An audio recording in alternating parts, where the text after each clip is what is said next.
पद्म पुराण खंड 1 अध्याय 5। भीष्म जी ने कहा, मुने, मैंने तो सुना था लक्ष्मी जी क्षीर समुद्र से प्रकट हुई हैं। फिर आपने यह कैसे कहा कि वे भृगु को पत्नी ख्याति के गर्भ से उत्पन्न हुई है? तब पुलस्त जी कहते हैं, राजन, तुमने मुझसे जो प्रश्न किया है उसका उत्तर सुनो। लक्ष्मी जी के जन्म का संबंध समुद्र से है। यह बात मैंने भी ब्रह्मा जी के मुख से सुन रखी है। एक समय की बात है, दैत्यों और दानवों ने बड़ी भारी सेना लेकर देवताओं पर चढ़ाई की।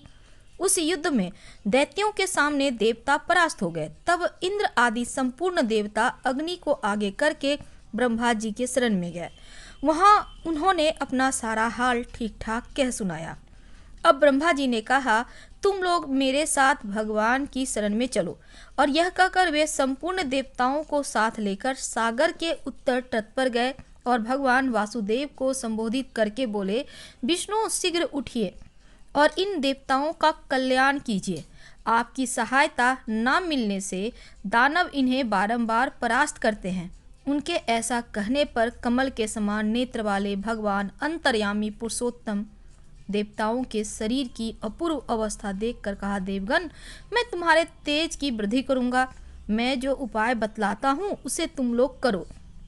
दैत्यों के साथ मिलकर सब प्रकार की औषधियां ले आओ और उन्हें क्षीर सागर में डाल दो। फिर मंदराचल को मथनी और बासुकी नाग को नेति बनाकर समुद्र का मंथन करते हुए उससे अमृत निकालो।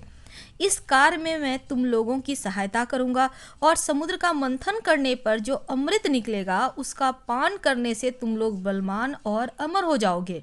देवादिदेव भगवान के ऐसा कहने पर संपूर्ण देवता दैत्यों के साथ संधि करके अमृत निकालने के यत्न में लग गए। देव, दानव, दैत्य सब मिलकर सब प्रकार की औषधियों से आए लेकर और उन्हें क्षीर सागर में डालकर मंदराचल को मथानी और बासुकी नाग को नेति बनाकर बड़े वेग से मंथन करने लगे। अब भगवान विष्णु की प्रेरणा से सब देवता एक साथ रहकर बासुकी की पूंछ की ओर हो गए और दैत्यों को उन्होंने बासुकी के सिर की ओर खड़ा कर दिया। भीष्म जी, वासुकी के मुख की सांस और विषाग्नि से झुलस जाने के कारण सब दैत्य निस्तेज हो गए। क्षीर समुद्र के बीच में ब्रह्मवेत्ताओं में श्रेष्ठ भगवान ब्रह्मा तथा महातेजस्वी महादेव कच्छप रूपधारी श्री विष्णु भगवान की पीठ पर खड़े हो अपनी भुजाओं से कमल की भांति मंदराचल को पकड़े हुए थे तथा स्वयं भगवान श्री हरि कूर्म रूप धारण करके क्षीर सागर के भीतर देवताओं और दैत्यों के बीच में स्थित थे। मंदराचल को अपनी पीठ पर लिए डूबने से बचाते थे। तदंतर जब देवता और दानवों ने क्षीर समुद्र का मंथन आरंभ किया तब पहले पहल उससे देव पूजित सुरभि कामधेनु का आविर्भाव हुआ, जो भविष्य की उत्पत्ति स्थान मानी गई है। इसके बाद मदिरा यानी वारुणी देवी प्रकट हुई, जिनके मद भरे नेत्र घूम रहे थे। वह पग पग पर लड़खड़ाती चलती थी। उसे अपवित्र मानकर देवताओं ने त्याग दिया। तब वह असुरों के पास जाकर बोली, दानवों, मैं बल प्रदान करने वाली देवी हूँ, तुम मुझे ग्रहण करो। दैत्यों ने उसे ग्रहण कर लिया। इसके बाद पुनः मंथन आरंभ होने पर पारिजात यानी कल्प वृक्ष उत्पन्न हुआ, जो अपनी शोभा से देवताओं का आनंद बढ़ाने वाला था। इसके बाद 60 करोड़ अप्सराएं प्रकट हुई, जो देवता और दानवों की सामान्य रूप से भोग्या है। जो लोग पुण्य कर्म करके देवलोक में जाते हैं उनका भी उनके ऊपर समान अधिकार होता है। अप्सराओं के बाद शीतल किरणों वाले चंद्रमा का प्रादुर्भाव हुआ, जो देवताओं को आनंद प्रदान करने वाले थे। उन्हें भगवान शंकर ने अपने लिए मांगते हुए कहा, देवताओं, ये चंद्रमा मेरी जटाओं के आभूषण होंगे, अतः मैंने इन्हें ले लिया। ब्रह्मा जी ने बहुत अच्छा कहकर शंकर जी की बात का अनुमोदन किया।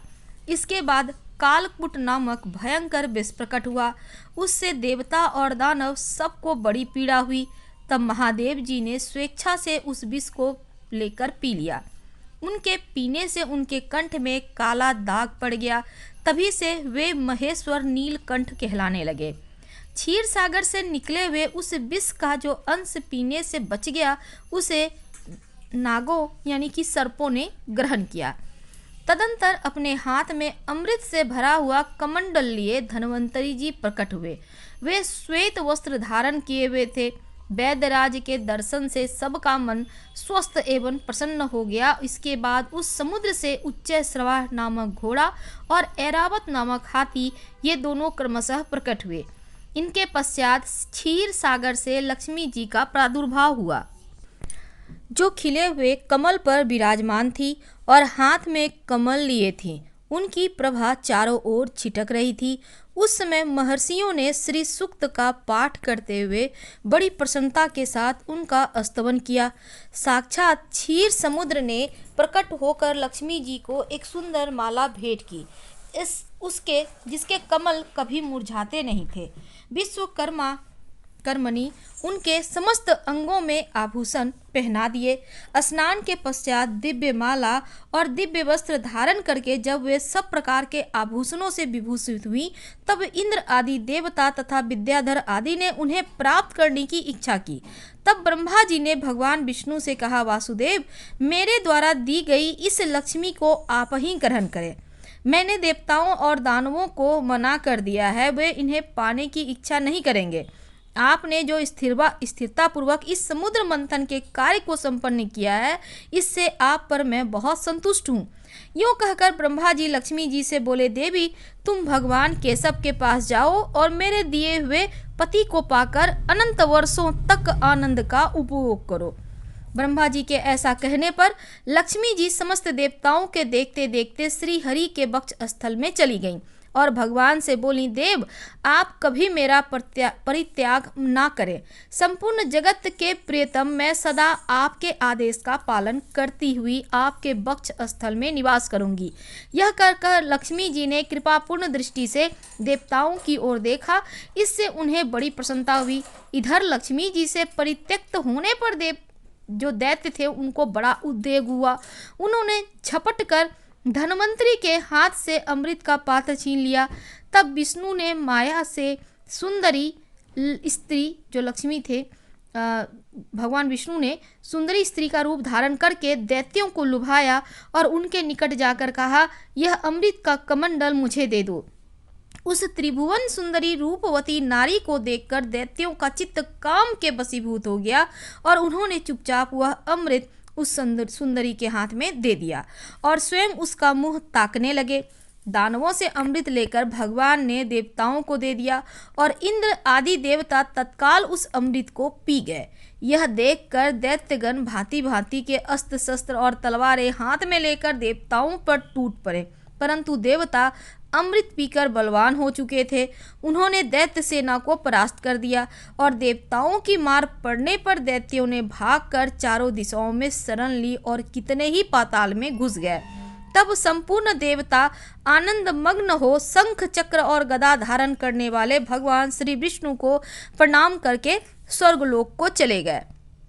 तब से सूर्यदेव की प्रभा स्वच्छ हो गई। वे अपने मार्ग से चलने लगे। भगवान अग्निदेव भी मनोहर दीप्ति से युक्त हो प्रज्वलित होने लगे तथा सब प्राणियों का मन धर्म में संलग्न होने लगा।